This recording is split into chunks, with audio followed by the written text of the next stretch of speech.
Hi hello friends, Nandini ಅಡುಗೆಗೆ ಸ್ವಾಗತ.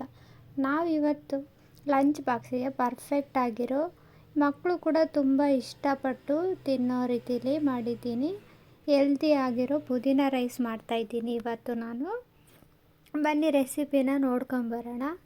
ಇದಕ್ಕೆ ನಾವು ಫಸ್ಟು ಒಂದು ಮಸಾಲಾನ ರೆಡಿ ಮಾಡ್ಕೋಬೇಕು. 1 ಕಪ್ ಪುದೀನ ತೊಗೊಂಡಿದ್ದೀನಿ. ಖಾರಕ್ಕೆ ಹಸಿರು ಮೆಣಸಿನ್ಕಾಯಿ ಹಾಕೋತಾ ಇದ್ದೀನಿ. ನೆಕ್ಸ್ಟು ಇದಕ್ಕೇ ನಾವು 1 ಇಂಚು ಶುಂಠಿ, ನಂತರ ಬೆಳ್ಳುಳ್ಳಿನ ಹಾಕ್ಕೊಂಡು ಒಂಚೂರು ನೀರು ಹಾಕ್ಕೊಂಡು ರುಬ್ಕೊಂಬನ್ನಿ.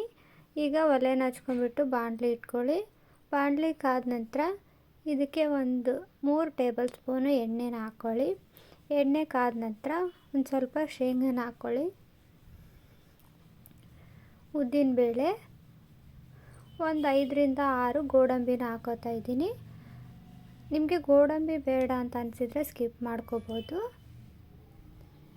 ಎಲ್ಲ ಫ್ರೈ ಆದಮೇಲೆ ನೋಡಿ ಒಂದು ಸ್ವಲ್ಪ ಜೀರಿಗೆ, ಕರಿಬೇವು, ಮೊದಲೇ ರುಬ್ಬಿಟ್ಕೊಂಡಿದ್ವಲ್ಲ ಪುದೀನ ಚಟ್ನಿನ, ಅದನ್ನು ಹಾಕ್ಕೊಂಡು ಎಣ್ಣೆಲಿ ಚೆನ್ನಾಗಿ ಫ್ರೈ ಮಾಡ್ಕೋಬೇಕು.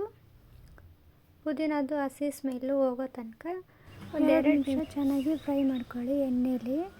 ಇದು ನೋಡಿ, ಈ ಥರ ಫ್ರೈ ಆದಮೇಲೆ ಇದಕ್ಕೆ ನಾನು ಸಣ್ಣ ಉಪ್ಪು ಹಾಕ್ಕೊತಾ ಇದ್ದೀನಿ.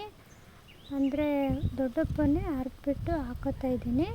ಇದು ಚೆನ್ನಾಗಿ ಫ್ರೈ ಆಗಿದೆ. ಈಗ ಎಣ್ಣೆಯಲ್ಲಿ ನಾನು ಮೊದಲೇ ಮಾಡಿ ಇಟ್ಕೊಂಡಿದ್ದೀನಿ. ಅದು 1 ಬೌಲ್ ರೈಸ್ನ ಹಾಕ್ಕೊಂಡು ಕಲಿಸ್ಕೊತೀನಿ. ಈಗ ನೀವು ಉಳಿದಿರೋ ಅನ್ನಕ್ಕಾದರೂ ಮಾಡ್ಕೊಳ್ಳಿ, ಚೆನ್ನಾಗಾಗುತ್ತೆ.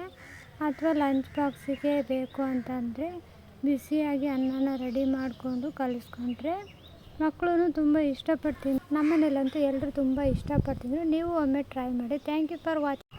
ಸಬ್ಸ್ಕ್ರೈಬ್ ಮಾಡೋದನ್ನ ಮರಿಬೇಡಿ.